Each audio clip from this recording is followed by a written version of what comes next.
Hello everyone. आज है 31 मई, लेकिन साथ ही संडे है और महीने का अंतिम दिन है। और आप सभी को मालूम है संडे के दिन हम पूरे वीक में डिस्कस किए गए 60+ इंपॉर्टेंट करंट अफेयर के क्वेश्चंस का रिवीजन करते हैं। और ये रिवीजन क्लास होती है इसलिए छोटी होती है। तो चलिए शुरू करते हैं। पहला क्वेश्चन हमारा है, आईपीएल के इतिहास में सबसे अधिक कमाई करने वाले खिलाड़ी जो कि बने हैं विराट कोहली। और सबसे अधिक कमाई करने के मामले में इन्होंने रोहित शर्मा और महेंद्र सिंह धोनी को पीछे छोड़ा है। इन्होंने आईपीएल से लगभग 230.2 करोड़ रुपीस की कमाई करी है। रॉयल चैलेंजर्स बैंगलोर के लिए खेलते हैं। पिछले साल की विजेता थी आरसीबी और इस साल फिनाले में पहुंच चुकी है, जिसका फाइनल आज होना है। सवाल दूसरा है, हाल ही में आयोजित इंडियन सुपर लीग 2026 का खिताब किसने जीता है? ये जीत लिया है ईस्ट बंगाल ने। किसे हरा करके? इंटर काशी को 2-1 से हरा करके ये खिताब जीता है। हर साल कॉमनवेल्थ डे ये मनाया कब जाता है? तो ये मनाया जाता है मई महीने की 24 तारीख को। ऑप्शन डी राइट आंसर है। हालांकि भारत में 24 मई को कॉमनवेल्थ डे मनाया जाता है, लेकिन यूके, ऑस्ट्रेलिया, कनाडा जैसे अधिकांश कॉमनवेल्थ देशों में ये साल के मार्च महीने के दूसरे सोमवार को मनाया जाता है। पर्पस है कॉमनवेल्थ के जो 56 सदस्य देश है इनके बीच शांति, सहयोग और समानता को बढ़ावा देना। किस भारतीय को कॉमनवेल्थ शतरंज संघ का अध्यक्ष नियुक्त किया गया है? तो भरत सिंह चौहान जो है ये कॉमनवेल्थ शतरंज संघ के अध्यक्ष नियुक्त किए गए हैं 2026 से 30 की अवधि के लिए। जय शाह कौन है? तो ये आईसीसी की हेड है। बीडब्ल्यूएफ एथलीट पैनल में शामिल हुई है पीवी सिंधु। विश्वनाथन आनंद ये इंटरनेशनल चेस फेडरेशन के डिप्टी हेड हैं। हाल ही में सामाजिक न्याय और अधिकारिता मंत्रालय ने जो जीवन मोबाइल एप्लीकेशन लॉन्च किया, इसकी फुल फॉर्म है joint elderly empowerment and virtual असिस्टमेंट network. ये खास तौर पर वरिष्ठ नागरिकों के लिए बनाया गया ऐसा प्लेटफॉर्म है जहां उन्हें सरकारी योजना, पेंशन, एसओएस इमरजेंसी सर्विस और हेल्थ केयर की सारी जियो टैक्स जानकारी एक ही जगह पर मिल सकेगी। भारत और साइप्रस के बीच अभी हाल ही में स्ट्रेटेजिक पार्टनरशिप समझौता हुआ है, इन पर विचार करना है। साइप्रस ने भारत द्वारा शुरू किया गया जो इंडो पैसिफिक ओशंस इनिशिएटिव है, इसके trade, connectivity and maritime transport pillar में शामिल होने की घोषणा करी है। बिल्कुल सही है। और भारत ने साइप्रस को अपने आरोग्य मैत्री पहल के तहत आपदा प्रबंधन के लिए भीष्म क्यूब जो पोर्टेबल हॉस्पिटल है ये उपहार किए। ये भी फैक्ट सही है। साइप्रस एक एशियाई देश है, ये पॉइंट तो यहीं से गलत हो जाता है, जो कि आसियान का पूर्ण सदस्य है। तो यहां से केवल 1 और 2 ही आंसर सही हो जाएंगे। अच्छा, साइप्रस एशियाई कंट्री नहीं है। यदि आप देख पा रहे हो तो इसके जस्ट ऊपर में तुर्की है। तुर्की का इतना हिस्सा आएगा एशिया में, बाकी इसका सबसे बड़ा शहर इस्तांबुल ये यूरोप का पार्ट हो जाएगा। इसी के जस्ट नीचे मेडिटेरियन सी में आप साइप्रस की लोकेशन देख सकते हैं। हाल ही में डीआरडीओ और भारतीय नौसेना द्वारा ओडिशा के तट से एक हेलीकॉप्टर से परीक्षण की गई स्वदेशी मिसाइल NAS MSR की फुल फॉर्म क्या है? तो उसकी फुल फॉर्म बनती है naval anti ship missile short range. Next है ताइवान ट्रैवलॉग उपन्यास, जिसे अभी हाल ही में अंतरराष्ट्रीय स्तर पर सम्मानित किया गया इंटरनेशनल बुकर पुरस्कार से, जो कि मूल रूप से मंदारिन चीनी भाषा में लिखी गई है। इंटरनेशनल बुकर पुरस्कार की शुरुआत 2005 में की गई थी और 2016 से हर साल ये अवार्ड किसी ट्रांसलेटेड फिक्शन को दिया जाता है जो कि यूके या आयरलैंड में इंग्लिश में छपी हो। ग्रामीण स्वच्छता सर्वे 2025 में किस राज्य को ग्रामीण सफाई में सबसे अच्छा पूर्वी राज्य माना गया? तो बिहार इस मामले में नंबर 1 राज्य रहा है। सर्वे में राज्यों को ग्रामीण सफाई, ओडीएफ, सस्टेनेबिलिटी, वेस्ट मैनेजमेंट और कम्युनिकेशन पार्टिसिपेशन के आधार पर रैंकिंग दी गई है। वामन वन ये किस राज्य केंद्र शासित प्रदेश के वन विभाग द्वारा शुरू की गई एक नई पारिस्थितिकी और शैक्षिक पहल है? तो इसकी शुरुआत राजधानी दिल्ली ने ही की है रिसेंटली। इसका उद्देश्य छात्रों और बच्चों में प्रकृति और बायोडायवर्सिटी के प्रति जागरूकता बढ़ाना। हाल ही में भारत और किस देश की नौसेना के बीच द्विपक्षीय नौसैनिक अभ्यास वरुणा का आयोजन किया गया अरब सागर में? तो इसका आयोजन भारत और फ्रांस की नेवी के बीच किया गया है। अच्छा, यहाँ पे याद रखें भारत और फ्रांस के बीच जो होने वाली नेवल एक्सरसाइज है इसका नाम वरुणा है, एयरफोर्स एक्सरसाइज का नाम गरुणा है और मिलिट्री एक्सरसाइज का नाम शक्ति है। ठीक है। अब भारतीय नौसेना और फ्रांस की नौसेना के बीच समुद्री सहयोग अभ्यास की शुरुआत किस वर्ष की गई थी? 1993 में, जिसे वर्ष 2003 में, माफ कीजिएगा 2001 में वरुण नाम दे दिया गया। हाल ही में प्लास्टिक प्रदूषण को समाप्त करने के लिए ग्लोबल प्लास्टिक ट्रीटी शिखर सम्मेलन का आयोजन किस अंतरराष्ट्रीय संस्था के नेतृत्व में किया गया? आंसर इसका संयुक्त राष्ट्र पर्यावरण कार्यक्रम यानी कि यूनाइटेड नेशंस एनवायरमेंट प्रोग्राम हो जाएगा। इसका मुख्यालय केन्या नैरोबी में है। इस संधि से जुड़े कुछ प्रमुख तथ्य में आप याद रखें। पर्पस है प्लास्टिक प्रदूषण को समाप्त करना और इसके पूरे जीवन चक्र को कानूनी रूप से नियंत्रित करना। हाल ही में किस वित्तीय नियामक संस्था के द्वारा वित्तीय धोखाधड़ी को रोकने के लिए साइबर सिक्योरिटी रेसिलेंस फ्रेमवर्क के कड़े नियम जारी किए गए? रिसेंटली ये आरबीआई ने जारी किया है।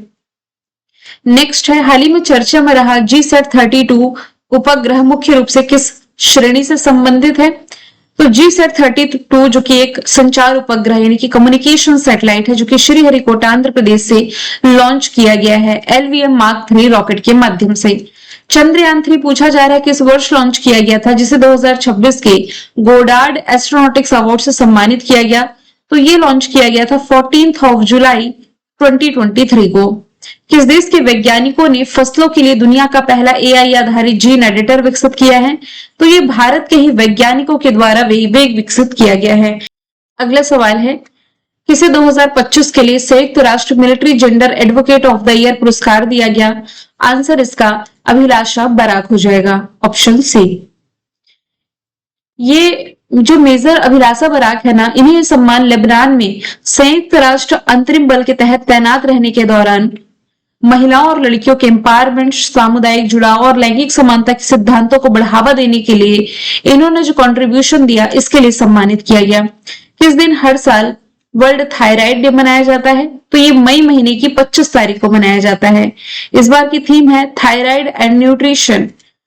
विश्व फुटबॉल दिवस कब मनाया जाता है? तो ये भी सेम डे 25 मई को ही मनाया जाता है। यूनाइटेड नेशन जनरल असेंबली ने 2024 को इस दिन को मनाए जाने की शुरुआत है जो कि की थी। अफ्रीका दिवस कब मनाया जाता है? तो ये भी सेम डे 25 मई को मनाया जाता है, क्योंकि इसी दिन 1963 में अफ्रीकी एकता संगठन की स्थापना हुई, जो कि 1999 में अफ्रीकी यूनियन बन गया। कैपिटल इसकी मतलब इसका मुख्यालय जो है ये इथियोपिया की कैपिटल अदिस अबाबा में है।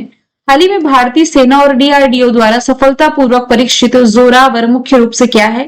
तो ये एक स्वदेशी लाइट टैंक का एग्जाम्पल है। ये पहाड़ों की ऊंचाइयों और मुश्किल इलाकों में होने वाला फाइनल ट्रायल जो है कंप्लीट किया है DRDO ने।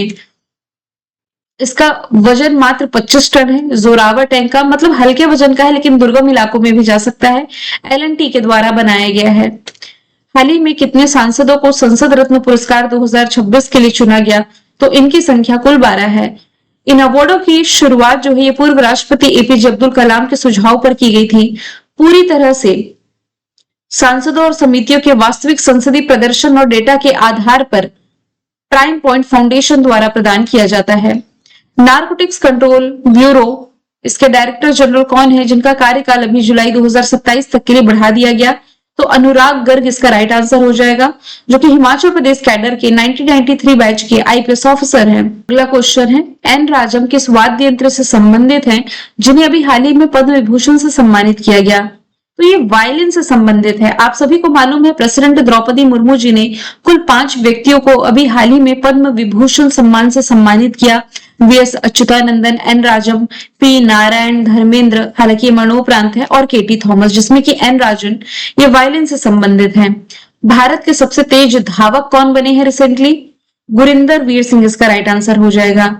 इन्होंने अभी हाल ही में रांची के बिरसा मुंडा स्टेडियम में फेडरेशन कप के दौरान पुरुषों की जो 100 मीटर की दौड़ है ये 10.09 सेकंड में पूरी करके एक नया नेशनल रिकॉर्ड बनाया, और अनिमेश कुजूर का जो 10.10 सेकंड का रिकॉर्ड था ये तोड़ा है। 400 मीटर की रेस 44.98 सेकंड में पूरा करके मिल्खा सिंह का रिकॉर्ड किसने तोड़ा है? आंसर इसका विशाल टीके हो जाएगा। मिल्खा सिंह ने ना 1960 में रोम ओलंपिक में 45.73 सेकंड में ये 400 मीटर का रिकॉर्ड बनाया था, जो कि तोड़ा है विशाल टीके ने। अगला सवाल है, रक्षा मंत्री राजनाथ सिंह द्वारा लॉन्च किए गए भारत के पहले स्वदेशी 300 kilometre universal rocket launching system का नाम ये हो जाएगा सूर्यास्त्र। इसकी मारक क्षमता ये एक ही सिस्टम 150 किलोमीटर और 300 किलोमीटर तक की रेंज वाले रॉकेट और मिसाइलों को दागने में सक्षम है। हाल ही में बीएसएफ की पहली ऑल वुमन पर्वतारोहण टीम ने मिशन वंदे मातरम के तहत किस चोटी की सफलतापूर्वक चढ़ाई करी है? माउंट एवरेस्ट की। राज्यसभा की याचिका समिति यानी कि पिटीशन कमेटी के अध्यक्ष कौन बने हैं? तो ये राघव चड्डा बने हैं, जो कि अभी हाल ही में आम आदमी पार्टी छोड़ करके भारतीय जनता पार्टी ज्वाइन किए हैं। अर्जेंटीना के जो महान फुटबॉलर है लियोनेल मेसी ऑफिशियली तौर पर अरबपति बनने वाले दुनिया के दूसरे फुटबॉलर बने हैं, पहले क्रिस्टियानो रोनाल्डो है। हाल ही में सुर्खियों में रही VLSRS या मिसाइल प्रणाली, ये किस प्रकार की मारक क्षमता रखती है? सतह से हवा यानी कि सरफेस टू एयर वॉर करने वाली ये मिसाइल है। नेक्स्ट है वैश्विक प्लास्टिक प्रदूषण संधि का प्राथमिक लक्ष्य किस वर्ष तक प्लास्टिक प्रदूषण को पूरी तरीके से समाप्त करना है? तो ये 2040 इसका टारगेट ईयर रखा गया है। हाल ही में इसरो द्वारा प्रक्षेपित NVS-02 उपग्रह किस स्वदेशी प्रणाली का हिस्सा है? तो ये नाविक का हिस्सा है। नाविक के बारे में पहले भी हमने डिस्कशन किया था, फुल फॉर्म है नेविगेशन विथ इंडियन कंस्टलेशन। तो नाविक जो कि असल में भारत का अपना क्षेत्रीय उपग्रह नवग्रह सिस्टम है, जो पूरी तरीके से मेड इन इंडिया है। हाल ही में चर्चे में रही राष्ट्रीय डेटा गवर्नेंस फ्रेमवर्क नीति किस मंत्रालय ने जारी की है? इलेक्ट्रॉनिक्स और सूचना प्रौद्योगिकी मंत्रालय के द्वारा ये जारी की गई है। पर्पस है सरकारी डेटा संग्रह को आधुनिक बनाना, डेटा आधारित अनुसंधान को बढ़ावा देना और भारत में AI इकोसिस्टम को मजबूती प्रदान करना। WHO द्वारा इबोला वायरस को ग्लोबल हेल्थ कंसर्न घोषित किए जाने के बाद पहली बार भारत के किस शहर में इस वायरस का संदिग्ध मरीज सामने आया है? तो आंसर इसका बैंगलोर कर्नाटका है। नेक्स्ट है किस देश में भारतवंशी मां बेटे की जोड़ी परवीन रानी और तुषार ने अलग अलग क्षेत्रीय परिषदों का मेयर चुनाव जीता? तो हम बात कर रहे हैं ब्रिटेन की। जो मां है परवीन रानी, इन्होंने हर्ट्स मेयर बरो काउंसिल की कमान संभाली और इन्हीं के बेटे जो तुषार हैं, ये बोरमवुड टाउन काउंसिल में सबसे युवा मेयर बनने का रिकॉर्ड बना चुके हैं। किस देश के विदेश मंत्री मार्क रूबियो, इन्होंने कोलकाता में मिशनरीज ऑफ चैरिटी के मुख्यालय मदर हाउस का दौरा किया, जो चर्चे में था। तो क्वाड समिट के दौरान USA के जो विदेश मंत्री मार्क रूबियो भारत के दौरे पर आए हुए थे। क्वाड विदेश मंत्रियों की मीटिंग के बाद भारत ने किस देश के साथ क्रिटिकल मिनरल्स और रेयर अर्थ के माइनिंग प्रोसेसिंग में आपूर्ति की सुरक्षा फ्रेमवर्क पर सिग्नेचर किए हैं? तो ये अमेरिका के साथ किए हैं। फ्रेमवर्क का या इस समझौते का पूरा नाम है India US framework on securing of supply in the mining and processing of critical minerals and rare earths. Quad ports of the future partnership के तहत किस देश में बंदरगाह इंफ्रास्ट्रक्चर की मजबूती के लिए पायलट प्रोजेक्ट योजना बनी है? तो ये फिजी में बनी है। ऑप्शन बी राइट आंसर है। इस साझेदारी का मुख्य उद्देश्य है इंडो पैसिफिक क्षेत्र के प्रमुख जो कॉरिडोर्स हैं, इसमें व्यापार को बढ़ावा देना, बंदरगाहों की क्षमता को बढ़ावा देना, जिसकी शुरुआत जो है फिजी से की जा रही है। फिजी एक तरह का चौराहा है, यहाँ पैसिफिक ओशन, इधर यदि आप जाएंगे तो यहाँ से अमेरिका पास में है, यहाँ से आपका साउथ अमेरिका, फिर इधर Asia.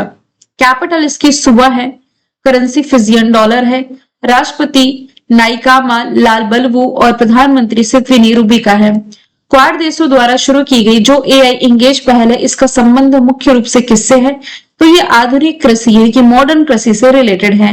Advance initiative for empowering next gen agriculture, ये AI इंगेज की फुल फॉर्म है। इस पहल के तहत AI और रोबोटिक्स का उपयोग करके किसानों को बेहतर फसल उपज और खाद्य सुरक्षा के साधन दिए जाएंगे। क्वाड देशों द्वारा समुद्री सुरक्षा को मजबूत करने के लिए शुरू की गई निगरानी पहल का नाम क्या है? तो यह है Indo Pacific maritime surveillance collaboration. Option A इसका राइट आंसर है। क्वाड देशों की इस नई समुद्री निगरानी योजना का शुरुआती फोकस ये इंडियन ओशन रीजन की सुरक्षा को मजबूत करना है। राष्ट्रपति द्रौपदी मुर्मू ने कितने लोगों को पद्म भूषण अवार्ड दिए? देखिए, पद्म विभूषण हमने देखा जो 5 लोगों को मिला, जो पद्म भूषण है इससे कुल 13 लोगों को सम्मानित किया गया है। इनके नाम यहाँ से मेंशन है: Alka Yagnik, Bhagat Singh Koshyari, Kallipatti Ramasamy, Mammootty, doctor Nori Dattatreya, Piyush Pande, SKM, Maeilanandhan, Shatavadhani, Shibu Soren, Uday Kotak, VK Malhotra, Vellappally Natesan और विजय अमृतराज। किसने the library man of India नामक किताब को लिखा, जिसे अभी हाल ही में उपराष्ट्रपति CP राधाकृष्णन ने लॉन्च किया? तो ये लिखी गई है PP सत्यन के द्वारा। ये केरल में पुस्तक आंदोलन के जनक कहे जाने वाले पी.एन. पन्नीकर के जीवन पर आधारित है। 11वीं क्वाड विदेश मंत्रियों की बैठक का आयोजन अभी मई महीने में किया गया था, राजधानी दिल्ली में। क्वाड मीटिंग की शुरुआत 2007 में की गई थी, लेकिन 2017 में इसे नए सिरे से सक्रिय और मजबूत किया गया है।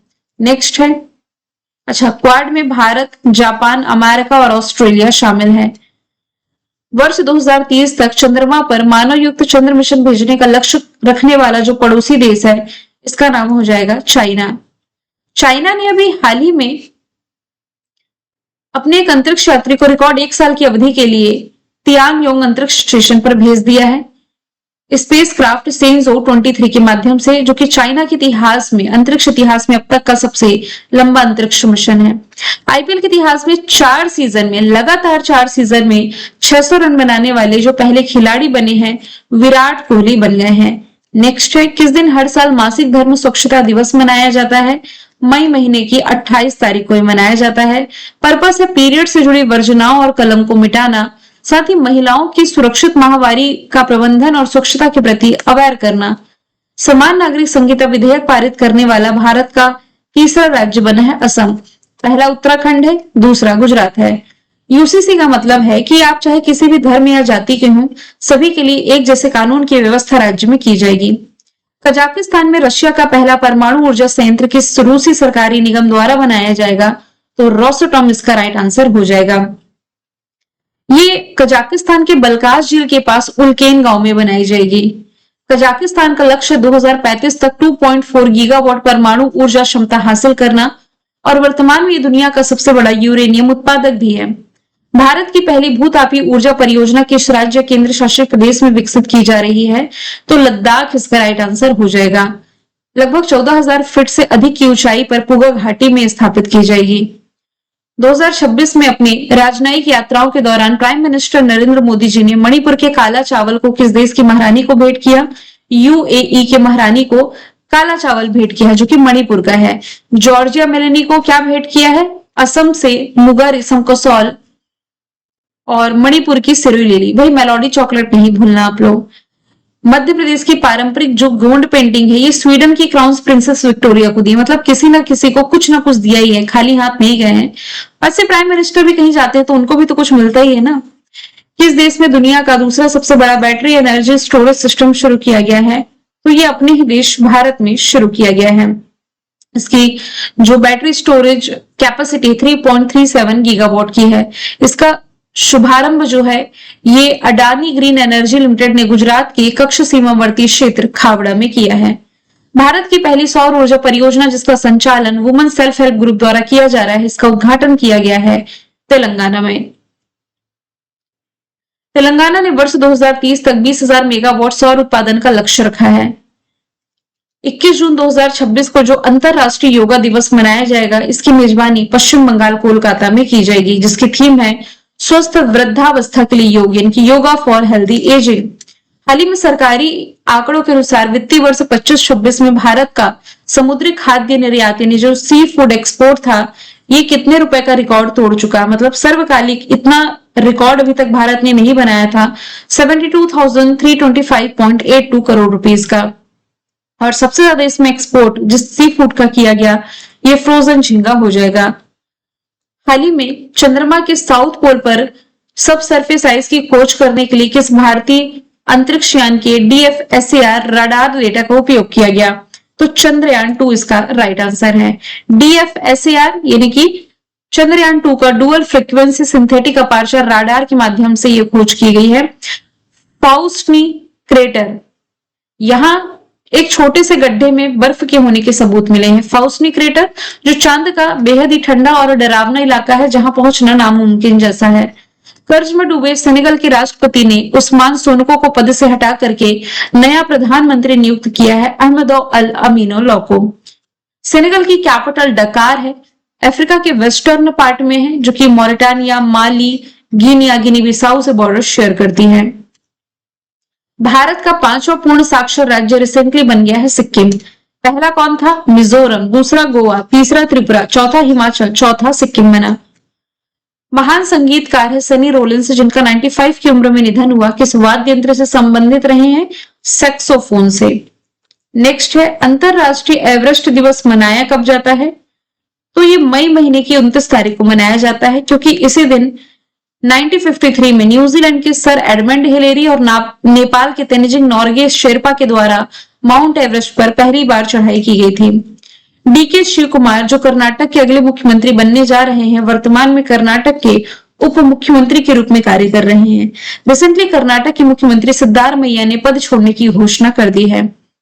सी पैक कॉरिडोर के बारे में हमने देखा था, चाइना पाकिस्तान इकोनॉमिक कॉरिडोर, जो कि BRI का ही हिस्सा है, बेल्ट एंड रोड इनिशिएटिव का, जिसके माध्यम से काशगर प्रांत चाइना का और पाकिस्तान का ग्वादर पोर्ट कनेक्ट हो रहा है भारत में जम्मू कश्मीर के काराकोरम दर्रा होते हुए। खरीफ अभियान 2026 के लिए कृषि पर राष्ट्रीय सम्मेलन का आयोजन रिसेंटली किया गया है राजधानी दिल्ली में। ऑप्शन डी राइट आंसर है। विश्व योगासन चैंपियनशिप 2026 की मेजबानी कौन सा भारतीय शहर करेगा? तो ये अहमदाबाद इसका राइट आंसर हो जाएगा। नेक्स्ट है, मैंने कल आपसे पूछा था भारत फ्रांस के बीच आयोजित नेवल एक्सरसाइज वरुणा के बारे में। आज का सवाल है आप लोगों के लिए, हाल ही में जारी नेशनल सब नेशनल गवर्नेंस इंडेक्स किस संस्था के द्वारा विकसित और लॉन्च किया गया? आंसर जो भी है कमेंट बॉक्स में बताइए। मिलेंगे नेक्स्ट क्लास में। Thank you so much.